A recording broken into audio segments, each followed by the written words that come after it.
programming language C আমি আগৰ ভিডিওত এৰে ডিক্লাৰেচন কেনেকৈ কৰা হয় এৰে ইনিশিয়েলাইজেশন কেনেকৈ কৰা হয় তাৰ ওপৰত আমি সম্পূৰ্ণ কৰিছিলো আজি আমি এটা প্ৰগ্ৰাম এটা দিব খুজিছো যত এটা এৰে কেনেকৈ এলিমেন্ট ইনপুট কৰা হয় আৰু সেই এলিমেন্ট খিনি কেনেকৈ ডিসপ্লে কৰা হয় হেতু আমি ইয়াতে ইন্টিজাৰ টাইপৰ এলিমেন্ট খিনি দেখুৱাইছো ইন্টিজাৰ এৰে লৈছো হেতু আপোনালোকে ক্যাৰেক্টাৰ এৰে ল'ব পাৰে বা ফ্লোট টাইপৰ এৰে ল'ব পাৰে আমি ক্যাৰেক্টাৰ এৰে টাইপৰ ক্যাৰেক্টাৰ এৰে আমি পিছত দেখুৱাম আহক আমি কেনেকৈ প্ৰগ্ৰামটো আৰম্ভ কৰো inserting elements into an array and display these elements first insert kore then display these elements include stdio.h etu lagibo kio lagi ami agor video bilab koisu include con.io.h etu lagibo kio lagibo agor video koisu ami void main ami program to start korisu declare korisu int a20 n I গতিকে a20 to আমাৰ কি আমি এটা এৰে declare কৰিছো এৰে declare কৰাৰ লগে লগে এৰে ভেৰিয়েবলৰ ই কি কৰিব 20 স্পেস এলোকেট কৰিব আৰু এই 20 স্পেস যে এলোকেট কৰিব ইয়াৰ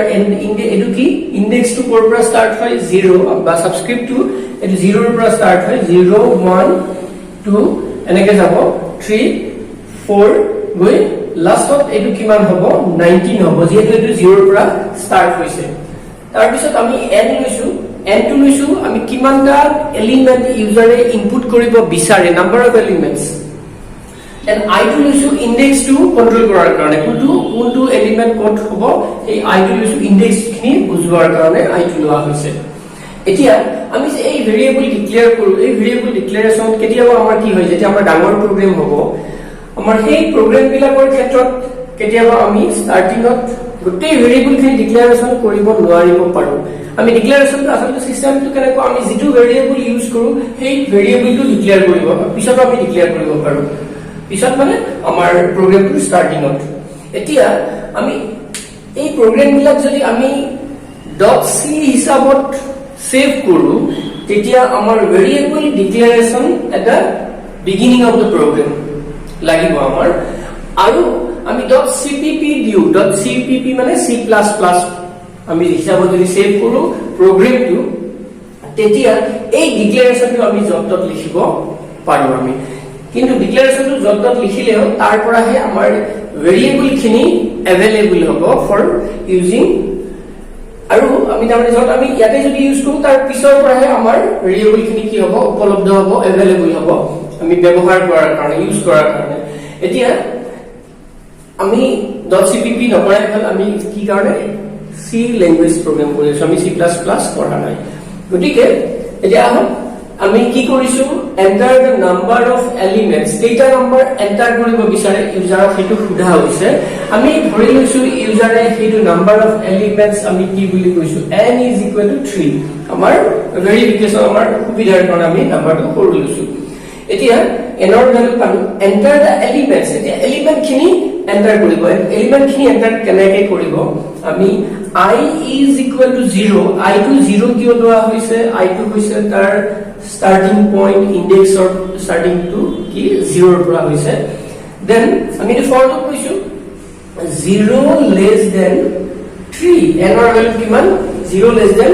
3 তাৰ পিছত কোন আহিব কি কন্ডিশনটো ট্ৰু হ'ল ট্ৰু হোৱাৰ লগে লগে তাৰ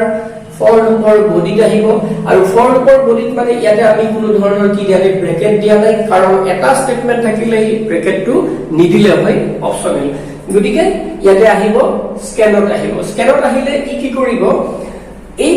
স্ক্যানফ এই ফাংচনটোৰ কাৰণে কি এটা ভ্যালু ইনপুট কৰাৰ কাৰণে ৰেডি হ'ব আৰু যেটো ভ্যালু ইনপুট কৰা হয় সাপোজ ইউজাৰে ভ্যালুটো ইনপুট কৰিছে কিবা 5 বুলি দিছে সেই 5 টো ক'ত যাব এড্ৰেছ অফ a0 ক'ত যাব a0 যাব এড্ৰেছ অফ a0 মানে ক'ত যাব ইয়াতে 5 টো ষ্টৰ হ'ব নিশ্চয় বুজি পাইছে দেন কি কৰিব হি i++ গতিকে i++ মানে I = 1 i to 0 আছিল ইনক্ৰিজ কৰাৰ পিছত এটো 1 হ'ব 1 less than 3 true যদি true হয় ইয়াতে কত আহিব তাৰ ফৰ লুপৰ বডিত আহিব বডিত আহিলে এটো কি কৰিব আকৌ হি এটা ইনপুট কৰাৰ কাৰণে ভ্যালু এটা ইন্টিজাৰ টাইপৰ ভ্যালু এটা ইনপুট কৰাৰ কাৰণে ৰেডি হ'ব আৰু ইউজাৰে এটা ভ্যালু দিব ইটো ৰেডি হ'ব মানে ক'ত যাব সেই ভ্যালুটো আমি সেই ভ্যালুটো বুলি কৈছো সে 7 সেই 7 টো ক'ত যাব এড্ৰেছ অফ I মানে A1 ত স্টোৰ হ'ব গতিকে 7 টো ক'ত স্টোৰ হ'ব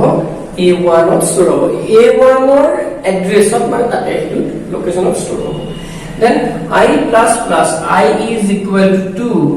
2 less than 3 true আৰু লুপৰ বডিত আহিব বডিত আহিলে কি কৰিব এটা ভ্যালু ইনপুট কৰাৰ কাৰণে হি ৰেডি হ'ব আৰু ইউজাৰ সাপোজ সেই ভ্যালুটো দিছে এইবাৰ সে 4 বুলি দিছে এই 4 টো ক'ত যাব address of A2 to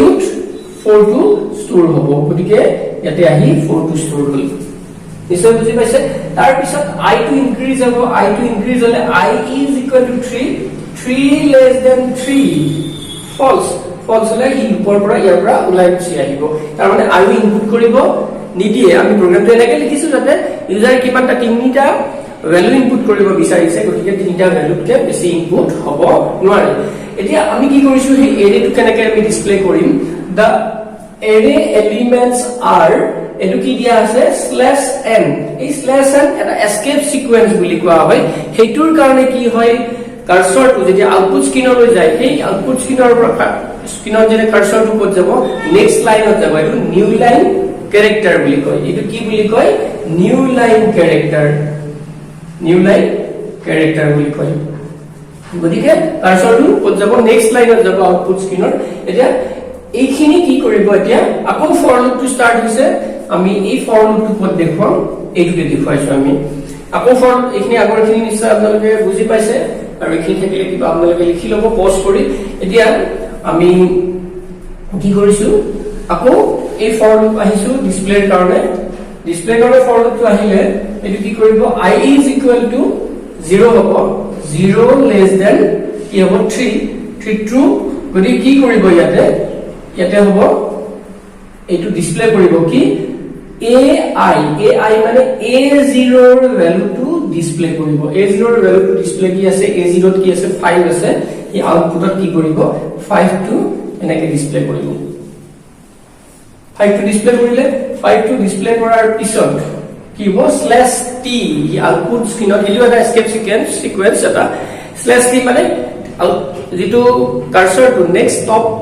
stop পজিশনত যাব নেক্সট টেব এটা দিলে যিমান ডিসটেন্সত যায় সিমানখিনি ডিসটেন্সত কাৰ্সৰটো গুচি যাব ইয়াতে গুচি যাব তাৰ পিছত আকৌ I is equal to similarly আমি ইনপুটত যেনেকৈ হয় I is equal to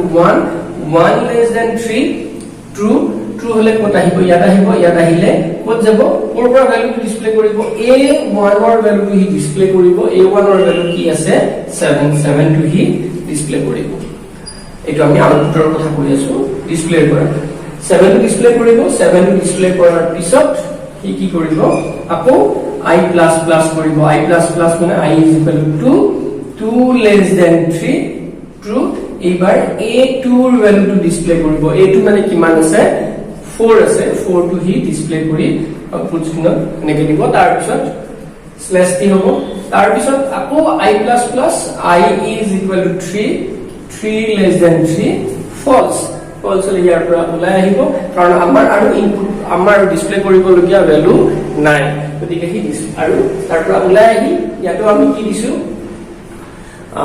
ব্ৰেকেটটো দিয়া নাই কাৰণ ব্ৰেকেট ইকাৰণে দিয়া নাই এটা স্টেটমেন্ট আছে দিব পাৰো নিদিব পাৰো তাৰ পৰা ওলাই আহিব getch ৰ কাৰণে আগতে কৈছো getch ৰ ফাংচনটো কি তাৰ পিছত প্ৰগ্ৰামটোৰ পৰা ওলাই আহিব গতিকে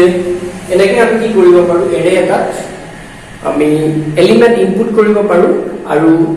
কি কৰিব পাৰো এৰে এলিমেন্ট খিনি ডিসপ্লে কৰিব পাৰো আপোনালোকে আমাৰ চ্যানেল প্ৰিজম ক্লাसेस পাঠশালা যদি সাবস্ক্ৰাইব কৰা নাই সাবস্ক্ৰাইব কৰিব আৰু ভাল লাগিলে শেয়াৰ কৰিব কিবা থাকিলে আপোনালোকৰ যদি মতামত থাকে কমেন্ট কৰিব আৰু আপোনালোকৰ কোনোবাই যদি আমাৰ অফলাইন ক্লাছৰ কাৰণে আমাৰ চেণ্টাৰত যোগাযোগ কৰিব পাৰে আমাৰ চেণ্টাৰৰ এড্ৰেছটো এই ভিডিঅ'টোৰ ডেসক্ৰিপচনত দিয়া আছে আজিলৈ আমি ইমানতে সামৰিছো ধন্যবাদ